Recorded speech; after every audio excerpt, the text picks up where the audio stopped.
It is my distinct honor to welcome and introduce our next speaker, Janet Yang. Janet is an Emmy and Golden Globe winning Hollywood producer. She's the president of the Motion Picture Academy of Arts and Sciences and a trailblazer and advocate for the AAPI community. She came to prominence through her collaboration with Steven Spielberg on Empire of the Sun, followed by partnerships with Oliver Stone and Lisa Henson. Her extensive film and TV credits include The Joy Luck Club, The People vs. Larry Flynt, and much more. Committed to fostering global understanding, Janet is a co-founder of Gold House, the nonprofit collective of influential Asian cultural leaders, and she is an advisory board member of our Asia Society Southern California Center, where she chairs its highly regarded U.S.-Asia Entertainment Summit and its Asian Women Empowered Initiative, which she also founded. Janet, over to you, and thank you all.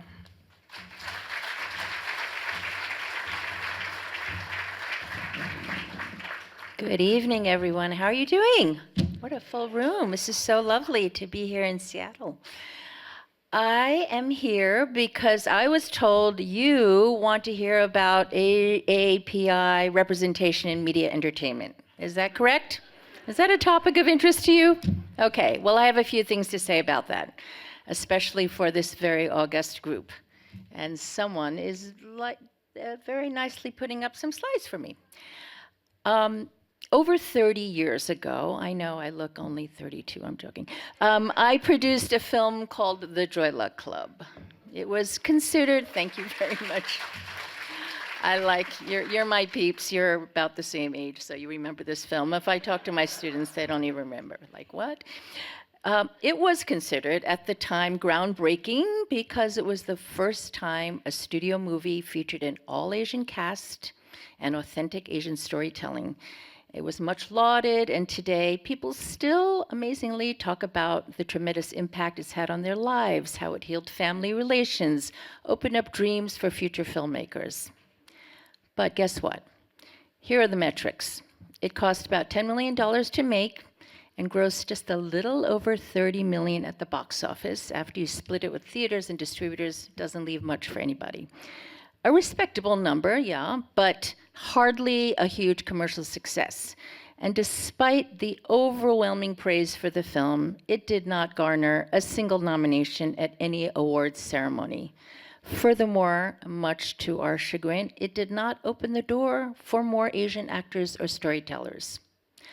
Cut to 25 years later, 2018, yes. I'm glad you recognize this one too. You've been watching your movies. That's so good. The movie Crazy Rich Asians exploded on the scene. It was finally a studio movie with an all-Asian cast, and it revived the romantic comedy genre, which I happen to love. With a budget of about $30 million, it made over $200 million at the box office. Groundbreaking. Let's continue. That was 2018. In 2020, a non-English movie won Best Picture at the Academy Awards for the very first time in Oscar history. The Korean film, special kudos to our Consul General from Korea. The Korean film Parasite is a very non-conventional film that essentially combined 3 different genres, comedy, thriller, and horror. It also won Oscars for Best Director, Best Writer, and Best International Feature. In 2023, the decidedly, wonderfully wacky independent movie featuring an all-Asian cast, Everything Everywhere All at Once, won the Best Picture for Oscar for Best Picture. It also awarded the Daniels as Best Director, Michelle Yeoh as Best Actress, and Ke Huy Quan as Best Supporting Actor. Incredible. The film swept all the other major awards ceremonies as well. Also in 2023, the show Beef, starring 2 Asian leads, Steven Yeun and Ali Wong, was awarded Emmys for the Best TV Series and Best Actor and Best Actress awards. The fact that the leads were Asian was incidental to the story. It could have been anyone with road rage. And To those of us who work in entertainment, that is considered real progress. This coming Sunday, just in a few days, the Emmys will be airing again, and a Japanese language show received the most nominations of any series ever. Set in traditional Japan, Shogun has been a runaway success. And how about the Korean show Squid Game, the most viewed show on Netflix ever? What is going on? What's happening? Am I in an alternate reality? This is really incredible for our community. And these are some of just the most symbolic successes we've witnessed amidst dozens of other works. 10 years ago, it would have been unimaginable to witness this level of high-profile visibility for the AAPI community.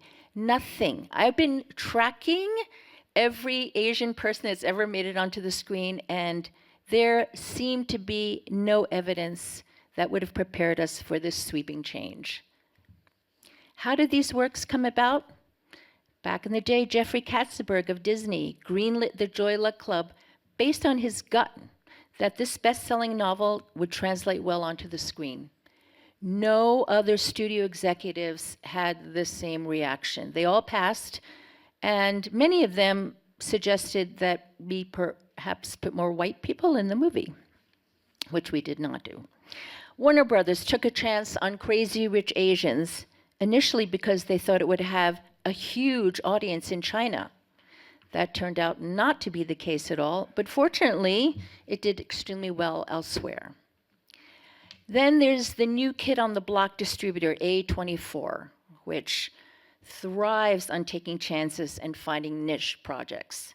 They thought they had that with everything everywhere, all at once, and they thought they would reach a specific hipster audience through social media marketing. They didn't have the budget for traditional ads, which is what the studios use, which is how the studios reach a mass market. It never occurred to them. But look what happened. Netflix took a chance on Squid Game when someone in its Korean office recommended as a popular show in Korea. They had no idea it would blow up globally the way that it did. So why am I telling you all this? Oh, only 2 minutes? I think I can get done in 2 minutes, maybe 3. Give me 3 or 4. I hear we're ahead. Frankly, I am telling you this because I am afraid. I am very afraid. The entertainment industry has a new power player in town. They're called streamers. And streamers are extremely reliant on data and algorithms to drive their decisions. Let me start out by saying that streamers have had many positive effects on the industry. They have evened the playing field so that content from anywhere can easily travel to anywhere. Not that long ago, American audiences were loath to watch anything with subtitles. That is no longer a barrier. Nevertheless, the phenomenal wins for our community, as I earlier described, did not come about through algorithms. Algorithms would not have been able to foretell the appeal of these unique works. The information aggregated from the past can certainly be useful, but the current practice of allowing data to be prescriptive for what should be made for future audiences is frighteningly dangerous. I once had to describe to someone I work with what creativity was. I had never been asked that before. I never thought about it. And I decided, like what people say about pornography, it is something hard to describe, but you know it when you see it. Nevertheless, I searched high and low for the right definition, and it came to me from a well-known chef, David Chang of Momofuku fame. He said he knows when he has hit upon a great recipe, which incidentally could be one that took him 15 minutes or 15 months to prepare, it didn't matter. He knows because when people take the first bite, there's a groan, guttural groan of recognition of something familiar. But with an exceptional dish, they keep eating and relishing it because they are so curious to know what makes it different. What's so delectable? Is it the twist to a familiar something fresh? It's a new path for their taste buds that has been laid before them. This is what we in the cultural and entertainment industries try to do every day.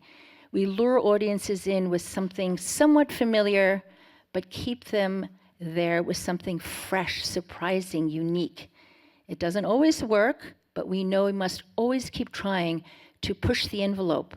We must experiment. We must step into the unknown. And not to create more divisions in an already divided world, but in my observation, most people I know lean towards seeing the world through one of two main lenses: numbers and words. So I know many of you get really turned on by data, by measuring things. I wish I had that gene, I don't. Your work is critical to countless industries and sectors of society.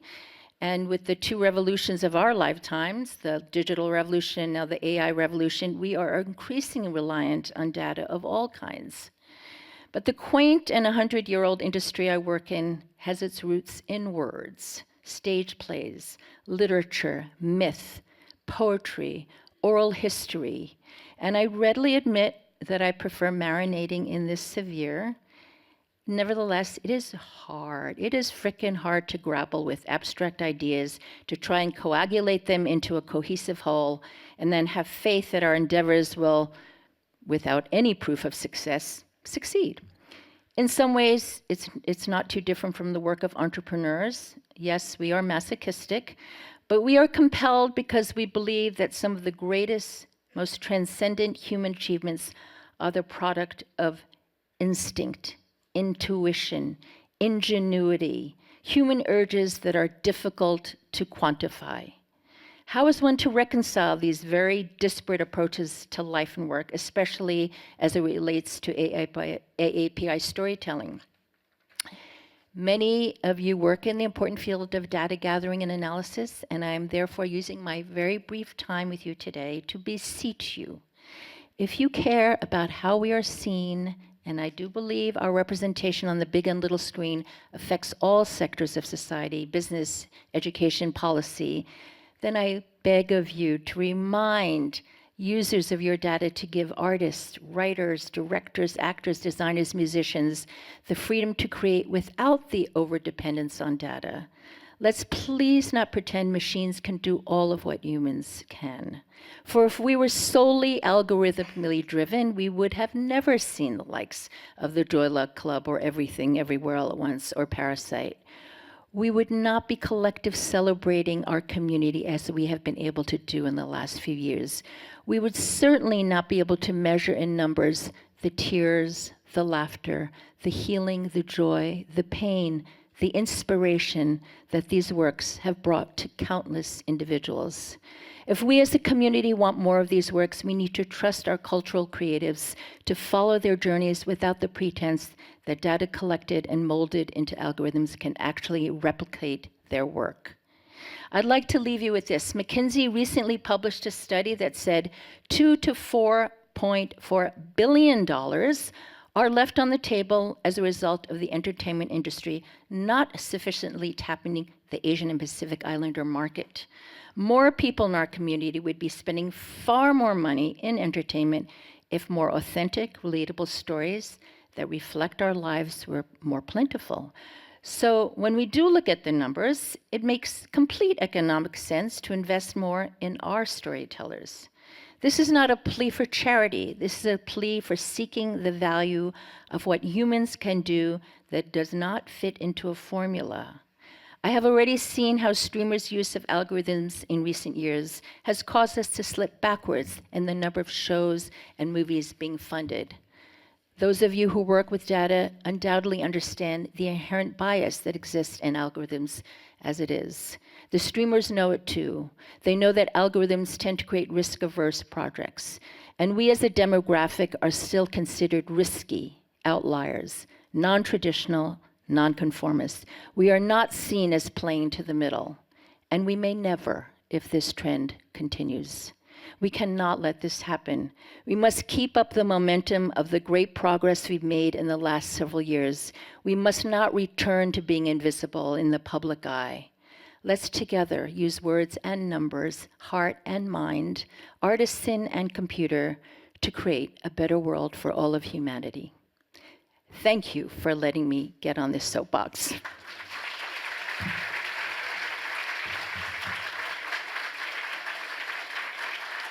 And thank you, Asia Society Seattle, and all of you for organizing this wonderful event, and for all of you for coming. Thank you.